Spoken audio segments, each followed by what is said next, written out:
Décembre 1773, le 17 précisément, mer de Chine orientale. Depuis 3 jours, le Royal Captain, navire marchand anglais, a quitté le port de Canton pour regagner Londres, son port d'attache, pour une traversée de 6000 milles. Le navire s'enfonce dans la nuit. Servi par 99 hommes d'équipage accompagnés de 6 passagers, il est commandé par le capitaine Edward Barrow. Au terme d'une année de périple, il progresse lentement, lourd d'une précieuse cargaison. Jusqu'à ce 17 décembre fatal, les éléments ont favorisé son voyage. Le mauvais sort va tout faire basculer.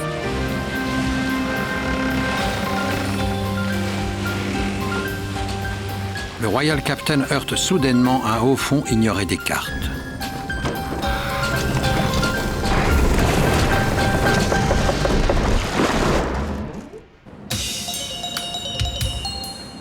Deux siècles ont passé. Frank Goddio décide de monter une expédition pour retrouver l'épave.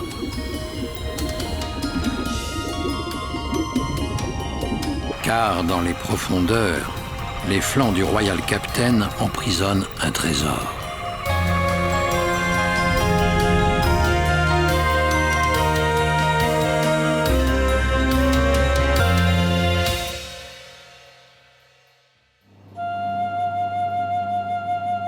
Palawan, l'une des 7000 îles de l'archipel des Philippines. Sur la côte sud-ouest de l'île se trouve Quezon, un village de pêcheurs. Éloignés du monde, ils vivent au rythme paisible de leur tradition.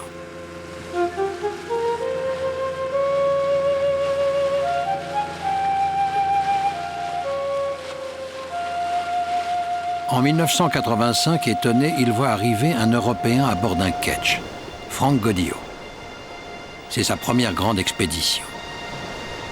Un tournant dans la vie de cet homme d'affaires comblé qui a décidé de vouer son existence à l'archéologie sous-marine.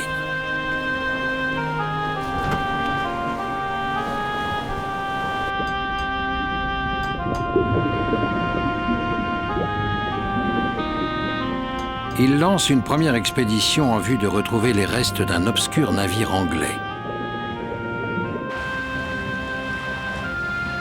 C'est l'échec. Tout se ligue contre lui. Éléments hostiles, technologie trop primaire et l'océan lui-même tout simplement trop profond. Il en était arrivé à penser que le Royal Captain ne serait probablement jamais retrouvé, en dépit du fait que ni le vent, ni les courants n'avaient réussi à disperser son épave. Pourtant, il se refuse à renoncer.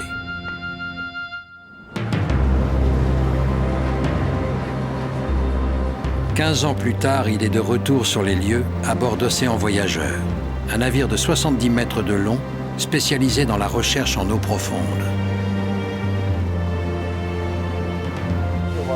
Non, mais c'est pour ça, nous on a préparé un... Durant 6 semaines, Océan Voyageur servira de base aux 50 membres d'une expédition internationale.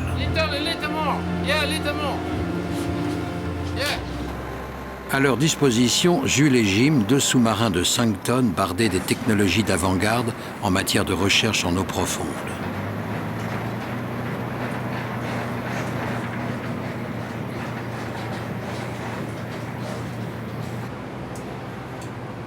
Muriel, un des pilotes, lance la checklist, procédure indispensable pour la sécurité des plongées. Offrant une vision panoramique, Jules et Jim descendent jusqu'à 1000 mètres de profondeur grâce à une sphère acrylique de 13 cm d'épaisseur.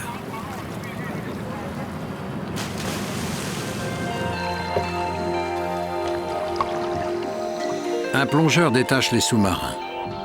Désormais libérés, l'un assurant l'autre, Jules et Jim entreprennent leur descente vers le monde coloré et silencieux des profondeurs.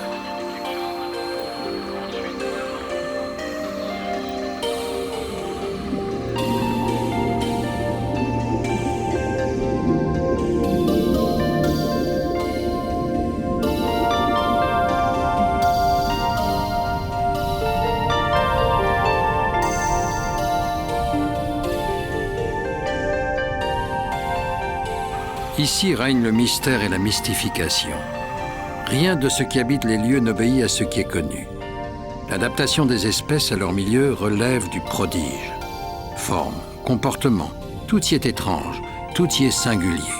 Méduses luminescentes, poulpe à oreilles.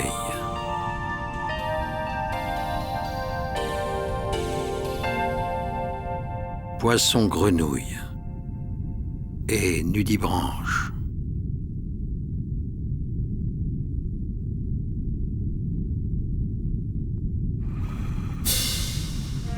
Guidés par la falaise, Jules et Jim s'enfoncent dans le noir des abysses.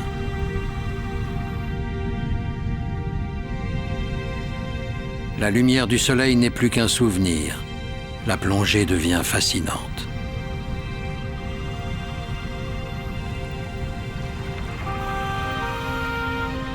C'est dans cet univers minéral que reposent les trésors du Royal Captain. La jubilation de Frank Gaudio n'est pas forcément celle que l'on croit. Le Royal Captain ne transportait pas à proprement dit de trésors. C'était un navire marchand chargé d'une cargaison de thé, de soie et de porcelaine. Attends, essaie de descendre. Autant que l'or, les diamants, l'argent, ce sont aux yeux d'un archéologue des matières tout aussi précieuses. Retrouver une épave, c'est ressusciter une tragédie oubliée.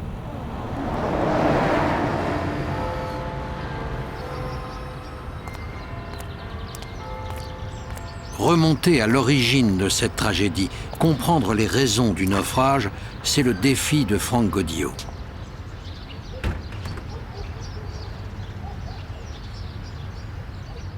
C'était une nuit belle et claire. On ne voyait pas l'ombre d'une déferlante, ni quoi que ce soit qui ressemble à de la houle ou du ressac à la surface de la mer. À 2h30 du matin, le navire a par malheur heurté un haut fond rocheux. Ceci est le livre de bord sauvé du Royal Capitaine juste avant qu'il ne coule. C'est un objet très rare et très important. Il décrit avec précision tout ce qui est arrivé après que le bateau touche le récif. Il a été écrit par le premier officier James Quick. Juste après le choc, le capitaine Burrow est monté sur le pont et a ordonné que des sondages soient faits tout autour du bateau. À bâbord, il y avait 5 mètres d'eau. À tribord, ils ne trouvèrent pas le fond avec une ligne de 180 mètres de long. À 5h15 du matin, l'équipage fit une première tentative pour essayer de libérer le bateau. Une petite ancre fut jetée à 50 mètres du côté bâbord du navire. Et l'équipage raidit haussière pour tenter d'écarter le navire. Malheureusement, à cet endroit, le récif est très accore et l'haussière était presque verticale. La tentative échoua. Le livre de bord nous décrit en fait une situation dramatique.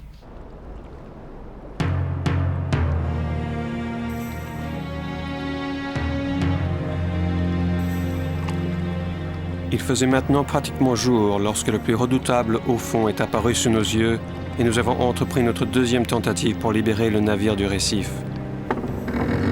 Le canot a de nouveau été envoyé sonder les profondeurs.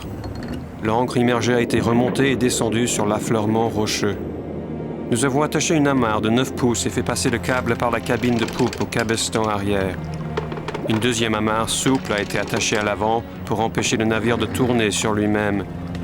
Ensuite, l'équipage a tiré sur les lourdes amarres, mais le câble arrière a été sectionné par des rochers sous-marins et nos efforts ont échoué.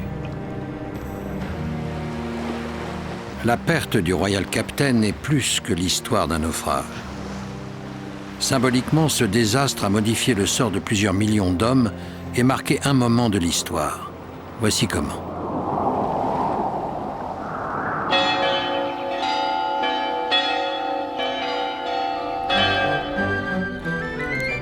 Le dernier jour de l'année 1600, la reine Élisabeth Ier signe la charte royale qui donne naissance à la Compagnie des Indes. Par privilège exceptionnel, la Compagnie des Indes détiendra le monopole du commerce avec les Indes orientales. Connue sous le nom de The Company, elle devient une redoutable puissance économique.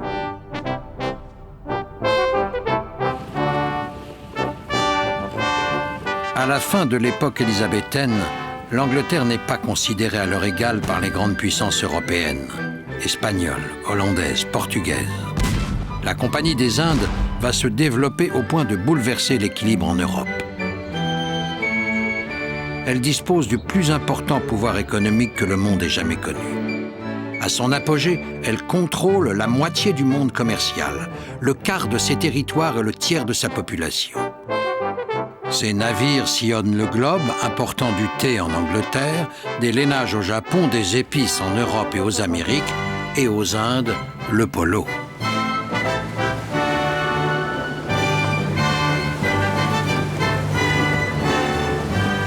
C'est par leurs commerçants que les Anglais établissent leur domination militaire, fondement de l'empire politique britannique. Ironie du sort, ces commerçants sont à l'origine d'une révolte historique déclenchée la nuit du 17 décembre 1773. Cette nuit même où en mer de Chine, le Royal Captain fait naufrage. De l'autre côté du globe, 3 navires de la Compagnie des Indes mouillent dans le port de Boston en attente de décharger 10 000 livres de thé de Chine. Cette cargaison est jetée à l'eau par les colons britanniques, exaspérés par la pression fiscale de la couronne. Cette émeute, historiquement connue sous le nom de Boston Tea Party, donne le signal de la guerre d'indépendance des États-Unis. George Washington choisit l'emblème de la compagnie comme bannière de la première armée continentale. À la place de l'Union Jack, les colonies émancipées adoptent les 13 rayures rouges et blanches, leur ajoutant les 13 étoiles blanches sur fond bleu. Riche, puissante, la compagnie n'était pas pour autant propriétaire de ces navires surnommés flancs de bois. Trop onéreux à construire, elle préférait les affréter pour de longues durées. C'était le cas du Royal Captain, l'un de ces East Indiaman. En fait, il existait au moins 2 navires baptisés Royal Captain.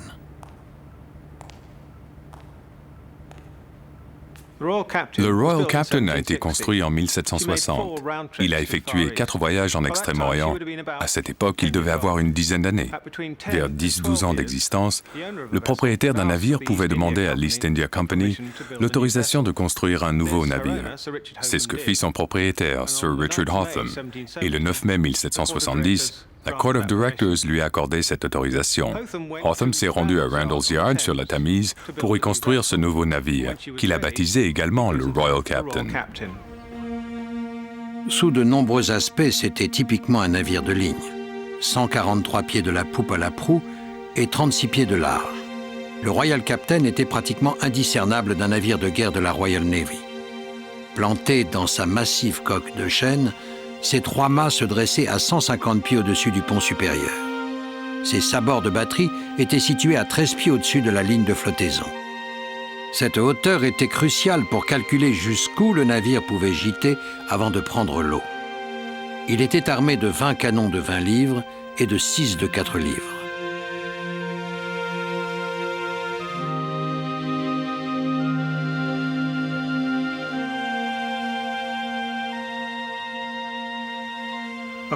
Officiellement, le Royal Captain jaugeait 499 tonnes. C'est ainsi que la East India Company l'avait déclaré.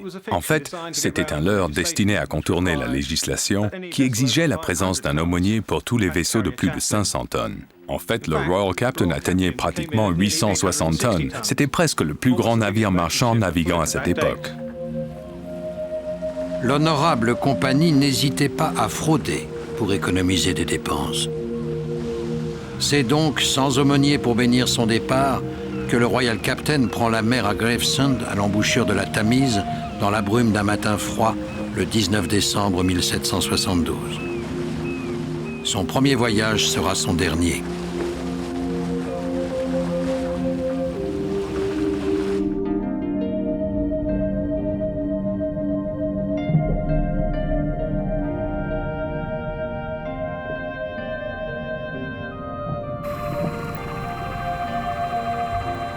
Concentré aux commandes de Jules, Frank Gaudiot rase dangereusement la falaise. Son œil exercé distingue une forte concrétion.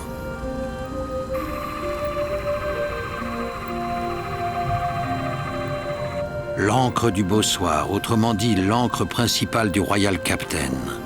4 mètres de fer forgé encastrés dans le récif. Plus loin, les restes déchiquetés d'une amarre.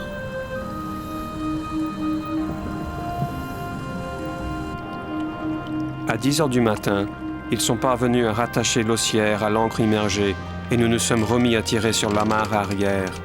Mais une fois de plus, nous avons été déçus.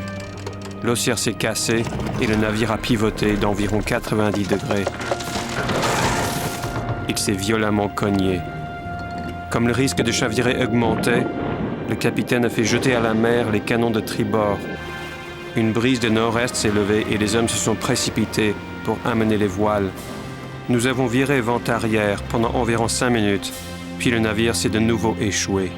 Au changement de marée, nous avons commencé à désespérer de pouvoir nous dégager du récif.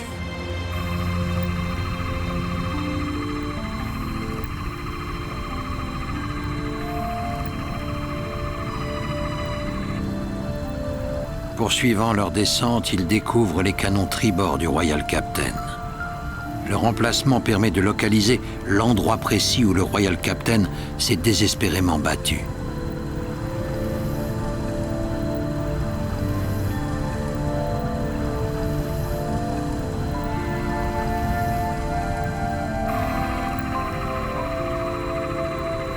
Soudain, à 175 mètres de profondeur apparaît dans la falaise l'entrée d'une gigantesque caverne. Les sous-marins s'engouffrent sous une voûte de plus de 30 mètres de hauteur, les entrailles de la Terre.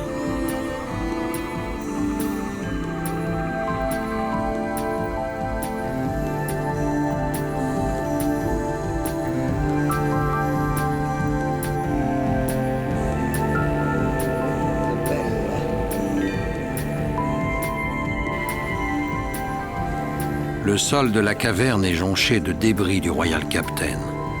Pièces de porcelaine, lingots de fer destinés à ballaster le navire.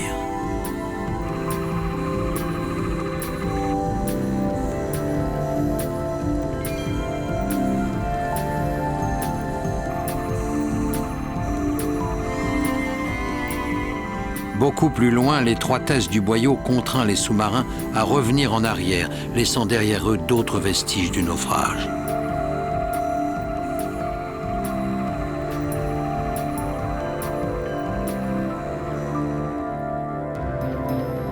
Le soir tombe. Depuis 12 heures, le Royal Captain est violemment drossé sur le récif. Il a perdu 5 ancres et toutes ses grosses amarres se sont détachées. Il gîte dangereusement. La mer s'engouffre par les sabords de batterie, déferle dans les soutes. La blessure est mortelle. Le capitaine Béraud ordonne d'abandonner le navire. Ivre, 3 hommes d'équipage refusent cet ordre. Il y avait quelques hommes irréfléchis et effrontés qui refusaient obstinément de quitter le navire et disaient qu'ils seraient heureux de rester avec lui, n'ayant rien d'autre à perdre que leur vie. Ils furent finalement persuadés de leur inconséquence, et le canot fut envoyé pour les emmener. Mais 3 d'entre eux résistèrent, David Gowans, William Alexander et John Matthews, des marins qui étaient tellement enivrés d'alcool qu'on ne put les ramener.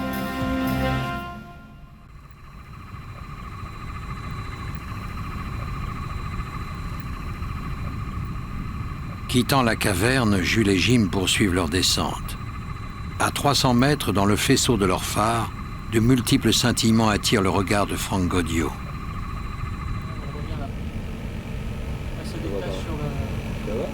Ah ouais.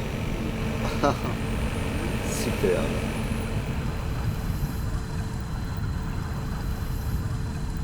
Un gigantesque tumulus apparaît composé de la coque et des restes de la cargaison du Royal Captain.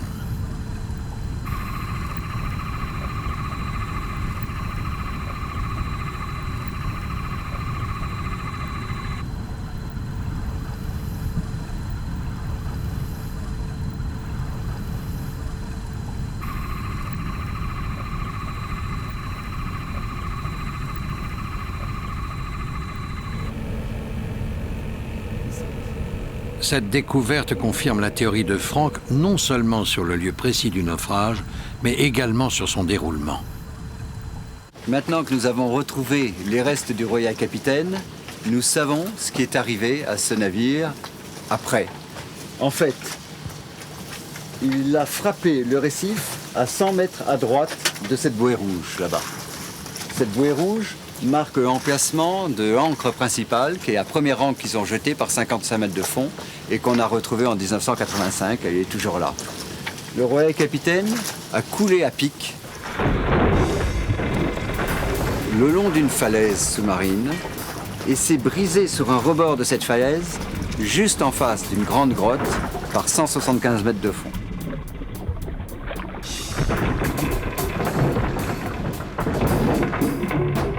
Il s'est là cassé en deux parties. Une partie a dévalé la falaise et s'est dispersée sur plus de 1000 mètres. L'autre partie a continué sa course et s'est arrêtée sur un autre rebord de la falaise par 300 mètres de fond derrière un très gros rocher qui fait plus de 7 mètres de long et 4 mètres de haut.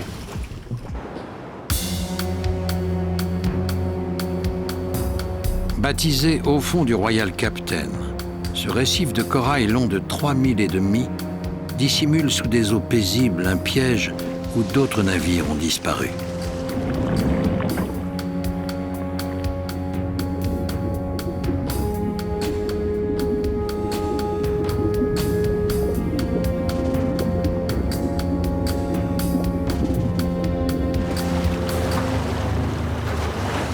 Franck s'apprête à effectuer le premier relevé cartographique des hauts fonds.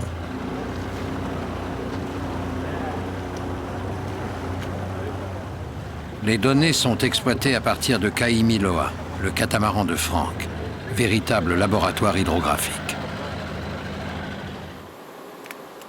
De Kaimiloa, on positionne les vestiges en combinant satellites et GPS différentiels. Les magnétomètres tractés par le catamaran mettent en évidence des anomalies métalliques. Un side-scan sonar profile sur un écran l'écho des fonds, dessinant une mosaïque virtuelle du récif.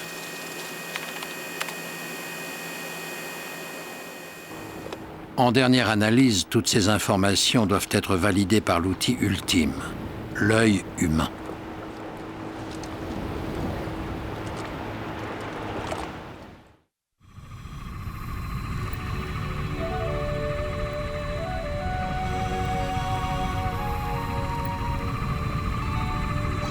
Retour au tumulus pour la première et minutieuse fouille de l'épave.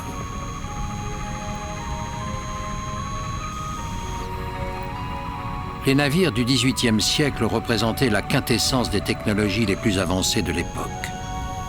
Pour en savoir plus sur sa technique de construction, Franck procède soigneusement à l'étiquetage et au relevé des éléments du pont. Ce relevé, avec les informations de caractère historique, aidera à reconstituer le plan ayant servi à la construction du Royal Captain.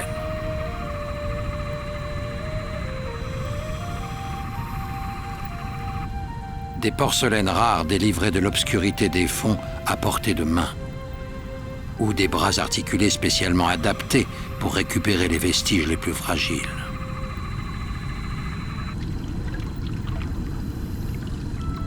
Un léger jet d'eau sous pression enlève les couches de sédiments. Puis la pression est inversée.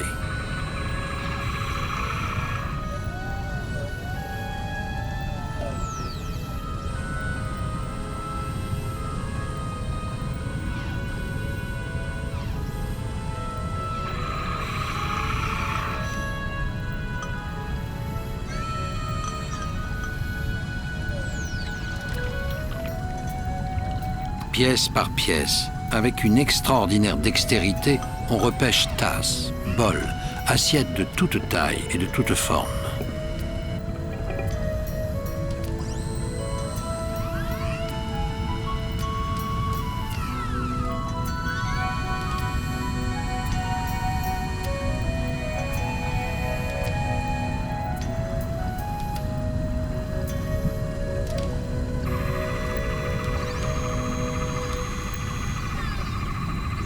Après 8 heures consécutives passées au fond, il est temps de regagner la surface.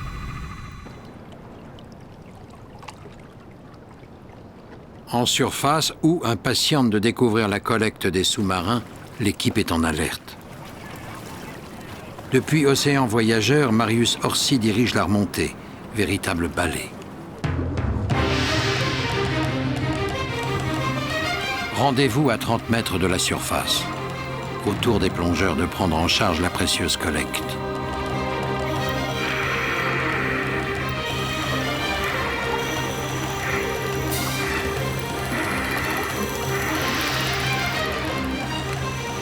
Ils prennent le temps d'admirer avant de la placer dans des sacs individuels.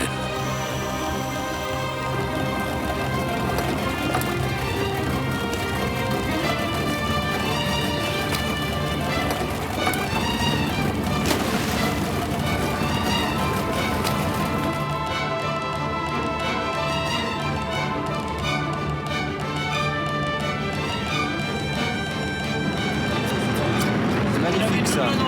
La finesse de ça. Magnifique. This is a nice mug. Moment magique. Franck, les représentants du National Museum des Philippines, les plongeurs, apprécient la beauté de superbes pièces de porcelaine.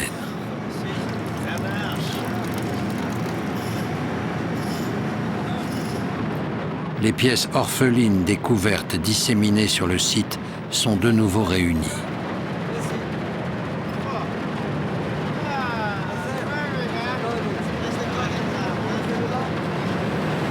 C'est le dragon, symbole de l'impératrice. Ça, c'est les flammes qui passent ce nuage, qui transpercent ce nuage. On voit là. Est-ce que ça pourrait faire partie de la collection privée du capitaine aussi? Sûrement, oui, sûrement. Ça, c'est une très belle qualité avec un marque. C'est typiquement chinois, c'est pas du tout pour l'exportation européenne. L'opération de récupération terminée pour la journée, reste à effectuer les longues heures de maintenance des sous-marins. Chaque soir, pour des raisons de sécurité, Océan Voyageur s'éloigne d'une dizaine de kilomètres de la zone du récif et tourne en rond jusqu'au petit matin.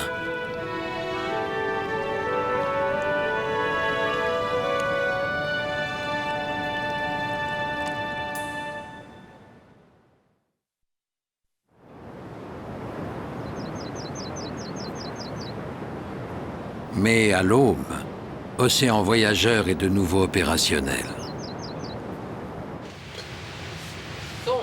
Premier briefing du matin. Les longues heures de plongée ont laissé des traces sur les visages. L'équipe est épuisée. 150 à 80. Et ça avait quoi, une taille comme ça? C'était... Il faudrait faire des plongées plus courtes, peut-être, hein, pour que ce sous-marin puisse être affecté à la fouille le plus tôt. D'autant plus que maintenant vous avez fait une couverture générale. Alors Renard, ici, donc dans le matériel, tu verras, il y a une belle poulie ici, hein, positionnée à relever. On peut sortir la poulie, quoi. Non, elle est libre, hein, aucun problème pour arriver. C'est possible. Que ce soit 2h30 maximum la plongée.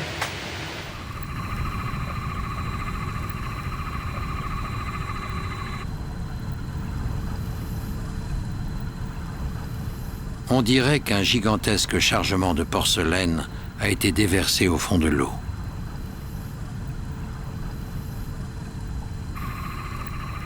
Heure après heure, les bras s'activent à recueillir délicatement des milliers de porcelaines.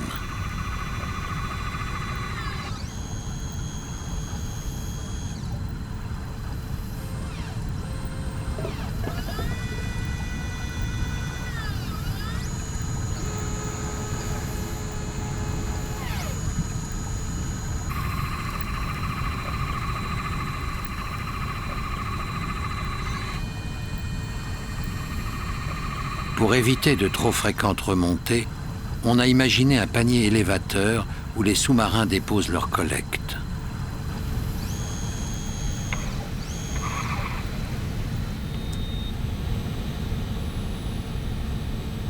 De l'air comprimé le propulse le long d'un câble jusqu'à la surface. Dans une explosion de bulles, il apparaît au jour.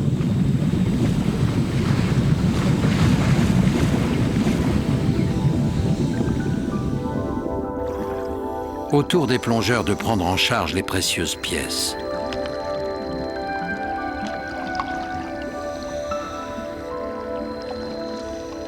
Parmi celles-ci, la fameuse poulie repérée sur le tumulus. 2 bouteilles de vin, peut-être épargnées par nos 3 ivrognes. 200 ans passés sous la mer et le bouchon encore scellé.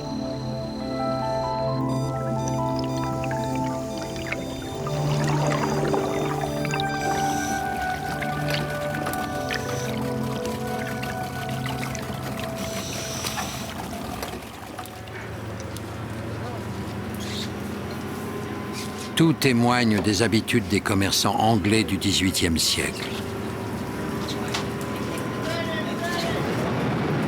Ça va quoi tout ça?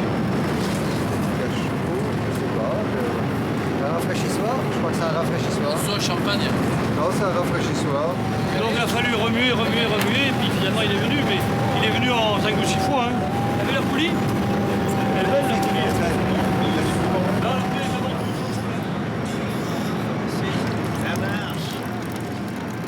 Larry Alba du National Museum consigne par écrit chaque article et lui assigne un numéro d'enregistrement en vue d'établir une base de données des milliers d'articles retrouvés.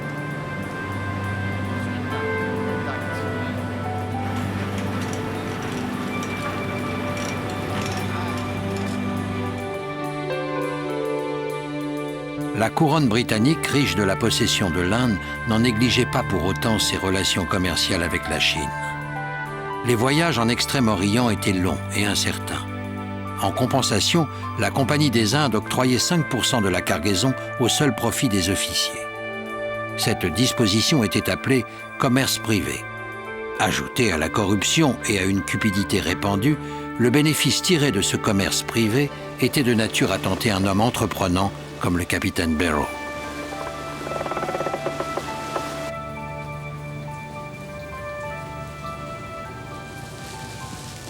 Les archéologues contemporains qualifient d'or blanc ces délicates céramiques.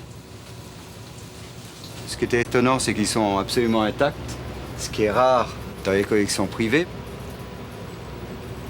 Très belle qualité, toutes ces porcelaines étaient faites à Jindezen, qui était un des grands centres de la production de porcelaine en Chine. Ces petits plateaux étaient utilisés pour mettre les cuillères et étaient appelés patipans. De formes différentes et le même motif à l'intérieur. C'est un très beau service. C'est un rafraîchissoir et qui était en fait décoré, on le voit en lumière rasante uniquement, des armes d'une famille anglaise probablement. C'était une pièce de commande, ce qui prouve en fait que toute cette porcelaine était du commerce privé, du capitaine, des officiers.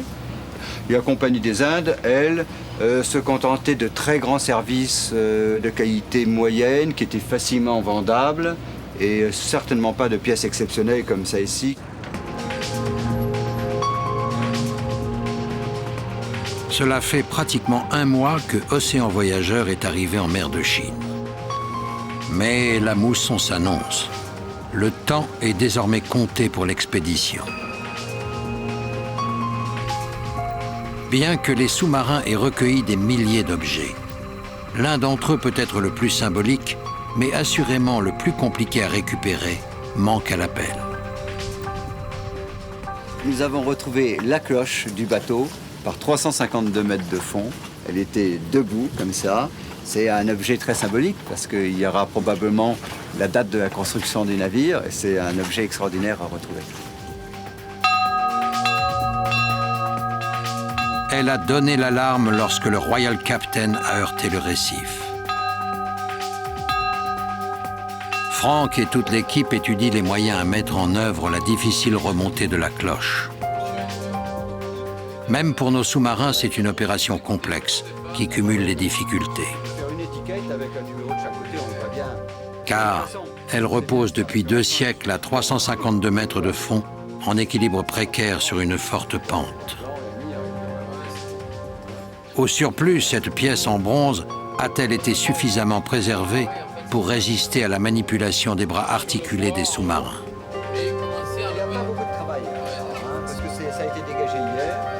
Un véritable plan de bataille est élaboré par l'équipe tout entière. Les sous-marins œuvreront en tandem. Les bras articulés emprisonneront la cloche dans un ingénieux système de filets à coller. En apparence, la manœuvre paraît simple. Problème, on ne connaît pas réellement le poids de la cloche. Jean-Claude est dubitatif au contraire de ses coéquipiers. T'es parasité de voir. Ça y est, regarde, ça va.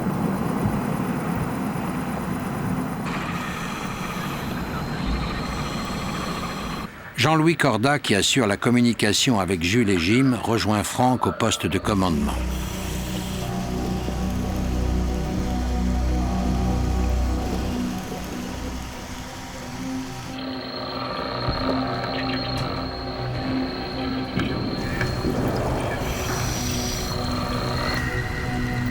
Aux commandes de Jules, Jean-Pierre Scotto. À ses côtés, Jean-Claude transmet leur progression par radio.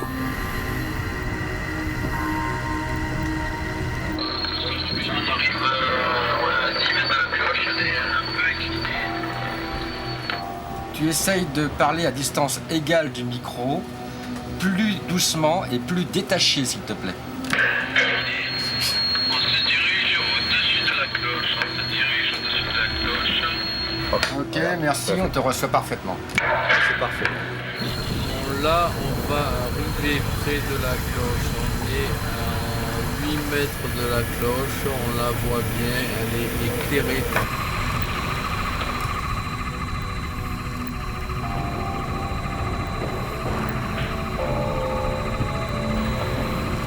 Manœuvre périlleuse de Jules et Jim en situation limite face à la falaise. Elle est une petite inclinaison, elle est magnifique. Elle est magnifique.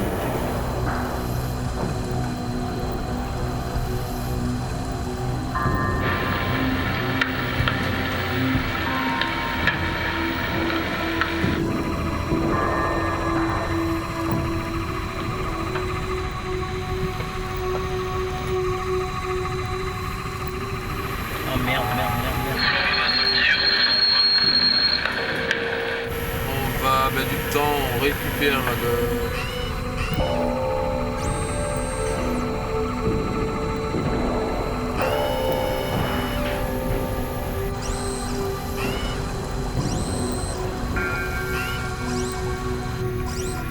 Oui, superbe Jean-Pierre, superbe.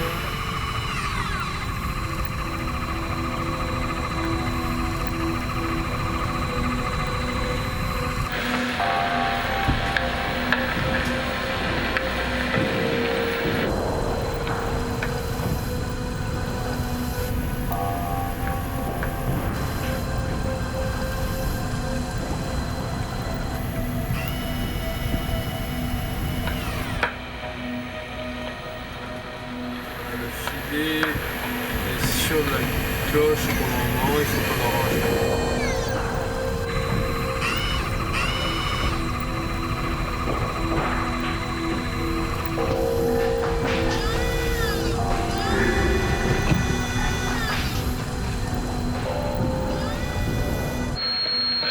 Parce qu'elle a bougé, la cloche a bougé un petit peu. La cloche a peu de sortie.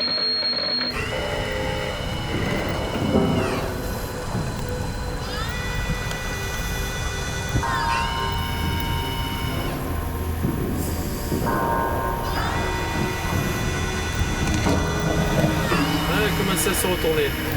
Oh merde. Aïe, aïe, aïe, aïe, aïe.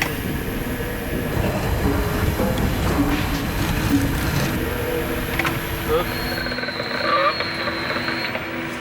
Hop.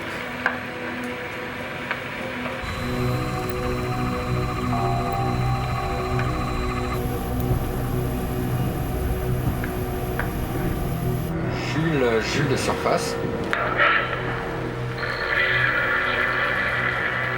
Dans l'urgence de remédier à l'échec, Jean-Claude fait signe à Jim de ne pas inquiéter Franck. La cloche sera définitivement perdue si elle dévale les 1000 mètres d'abrupte de la falaise.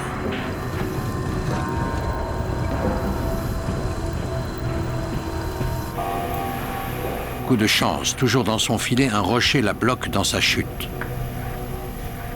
On va la mettre dans le panier. Dis-lui, machin. Panier ou dans le filet? Il a dit panier, mais... Panier.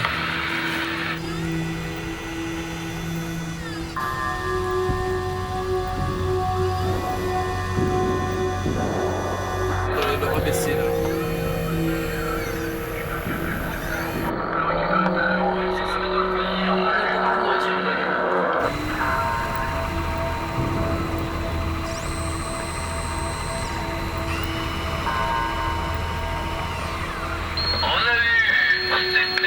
Ça nous a net.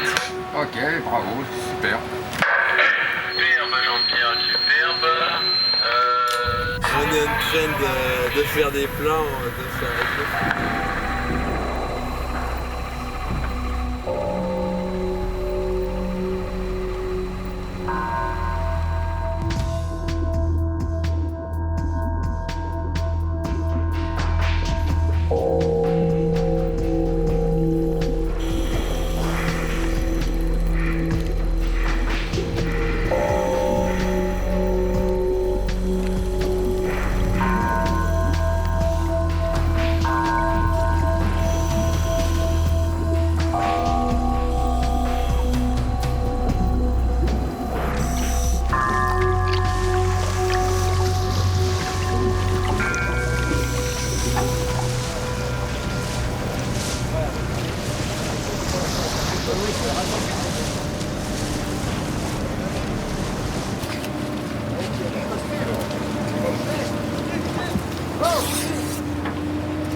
accurate.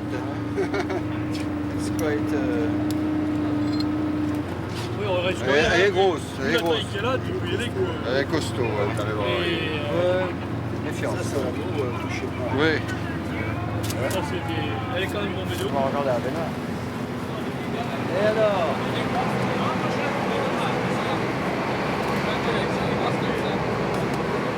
From here.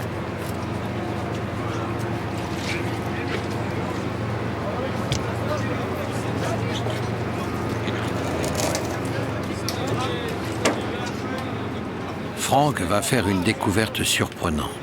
The York. C'est le nom d'un autre bateau. C'est pas le bon bateau. C'est la cloche d'un autre bateau. On avait envoyé York, The York, 1760. L'émotion d'avoir récupéré la cloche est maintenant tempérée par les interrogations que suscite cette inscription. Qu'était le York et comment cette cloche s'est-elle trouvée dans l'épave du Royal Captain? Heureux, Frank félicite ses équipiers. Reste à résoudre l'énigme du York. Bravo, hein? Bravo.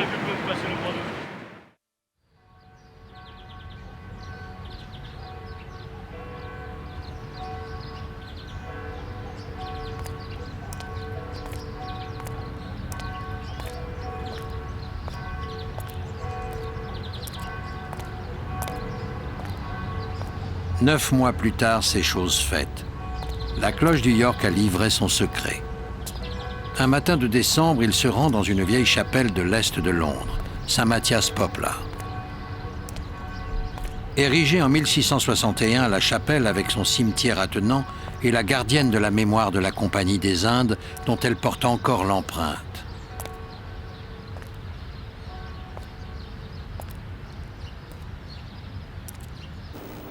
Inspiré des mâts de bateau, 8 colonnes de bois supportent une voûte en berceau. Gravée dans la pierre, une interminable liste d'inmémoriables, des capitaines et marins morts au service de l'honorable compagnie.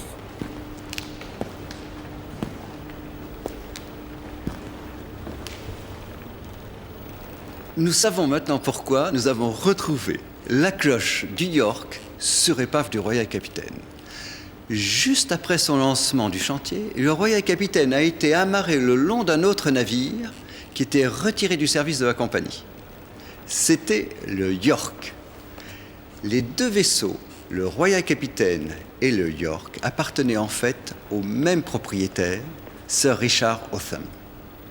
Afin de gagner du temps et de l'argent dans l'armement de son navire, Sir Richard a transféré des équipements du York sur le Royal Capitaine. Et la cloche, qui était un objet de grande valeur, a certainement été réutilisée sur un nouveau vaisseau. Après qu'il fut complètement désarmé, le York a servi de nombreuses années comme ponton de prisonnier sur la Tamise. Le Royal Capitaine, lui, fit voile vers la Chine peu après. Le sort a voulu que le Royal Capitaine touchât le récif et coula, juste un an après être parti en mer avec la cloche du York.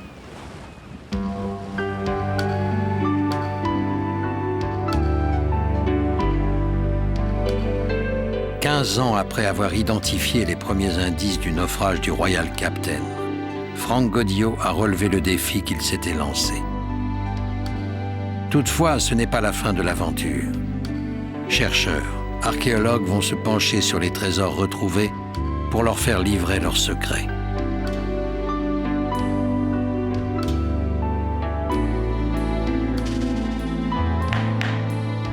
Le 21 septembre 1774, 10 mois après le naufrage, une commission d'enquête a jugé que le capitaine Barrow et son équipage avaient fait tout ce qui était humainement possible pour sauver le Royal Captain.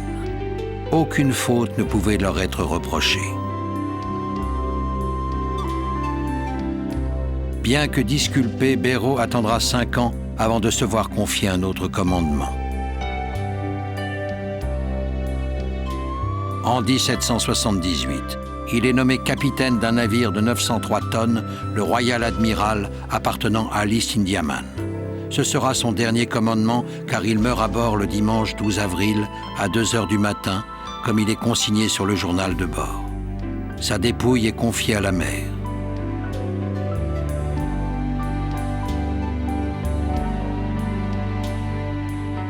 La mort de Béraud coïncide avec le début de la fin de la Compagnie des Indes. La perte du Royal Captain annonçait une longue série d'échecs pour les marchands anglais.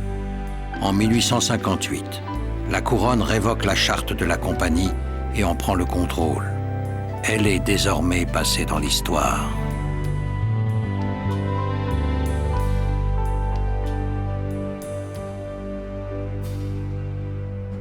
Les dernières lignes écrites avant le naufrage par James Quick dans le journal de bord du Royal Captain traduisent bien le désespoir d'un homme contraint d'abandonner un navire chargé de toutes ses espérances. J'abandonne le malheureux Royal Captain, le plus beau navire marchand qui ait jamais pris la mer, au chagrin et à la peine de presque tous, et particulièrement à moi-même, car il était toute ma destinée.